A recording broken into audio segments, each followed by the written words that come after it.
super frustrated, and not at Nebraska. You hear me? Blah, blah, blah. You're bitter. Fire them. I'm not buying it. Be good people. Don't be an Iowa fan. What's up, everybody? It is officially signing day, right? At least the December signing period. In silly season, and we made it past Manic Monday. Whatever Tuesday was, that was just nuts. And then now here we are into signing day. 20 players signed. There's plenty of people talking about how great that was and all that. All the players' names, don't get me wrong, absolutely excited. Personally interviewed only one of them, and that was Dawson Merritt. I may reach out to some of them about interviews and these guys need their space and their stuff to make their decisions. Their decision is made. They're now coming to Nebraska. There's going to be plenty of YouTube videos telling you about, everybody and all their stats and what they did, some highlight reels. I'm not going to talk about that. I'm going to talk about what I think. Well, there was one big signing that I think was huge, bigger than the rest of them. And that was Dana Holgorsen signing. Dana Holgorsen signing to us was huge. Huge. The guy didn't have to do this. He did this to what it sounds like to me in his interview and what he said so far is that he did a lot of this out of his relationship and what he believed his relationship and who the character of Matt Rhule was, and the history of Nebraska, obviously, as well, because he knew about that. One of the best interviews to date with Dana Holgorsen happened today with Damon Benning and Jessica Cootie from Husker Online, Husker Sports. That interview was incredible. It gave us a peek, I think, into Dana's mind. And for me, there was a lot of good things that the guys covered, but you kind of got a peek into his psyche, right? And I think they asked good questions. I think that they asked excellent questions of Dana. Let's start with why. Why did he come here? And I'm a read between the lines person, right? Because they were talking about competitiveness. He wanted to be competitive. That's why he decided to do this. I'm going to venture to say it's even something greater because you could be competitive. There's different degrees of how competitive you could be, right? He is something more than that. I believe he came back because of pride. He takes pride in what he does. When he said, basically, and I'm paraphrasing, that they should have won all 3 games, and he basically came back because they didn't and signed up to do more when he could have stayed home. That's not necessarily competitive. There's something deeper to that. That's pride.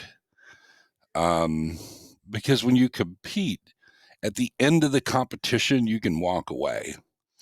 But if you have pride,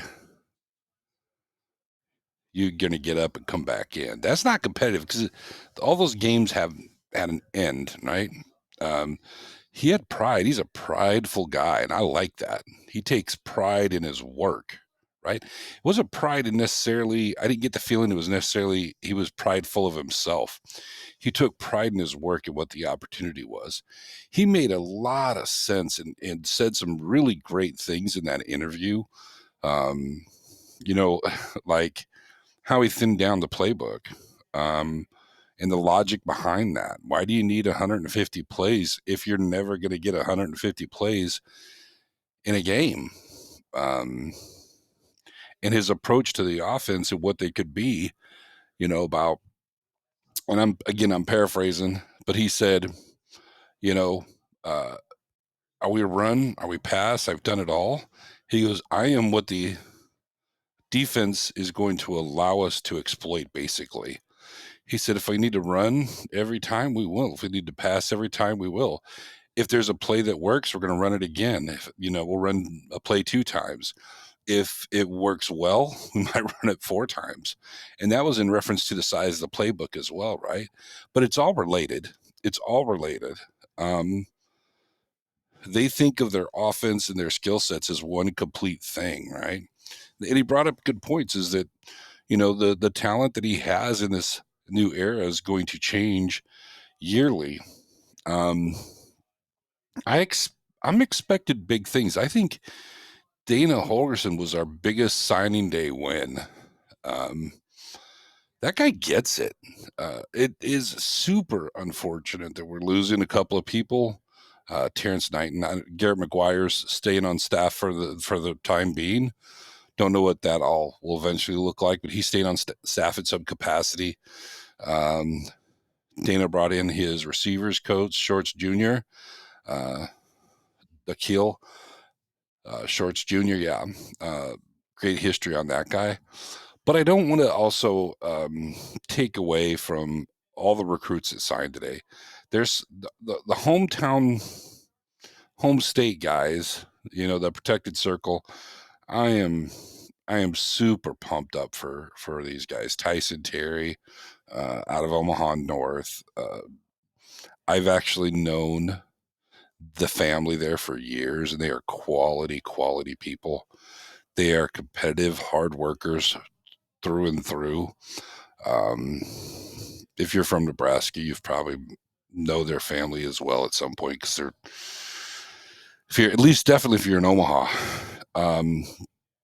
Obviously Christian Jones, Caden Vermass, Pierce Mooberry, all of the Omaha teams, the players that are sticking around. What a win. And here's the thing, though, that is a whole pot of potential, right? Their results aren't into the college level yet. Dana Holgerson, that's a proven commodity that is going to definitely reap awards. So that's my number one pick for the signing period and signing day was Dana Holgerson. Good job, Matt Rhule.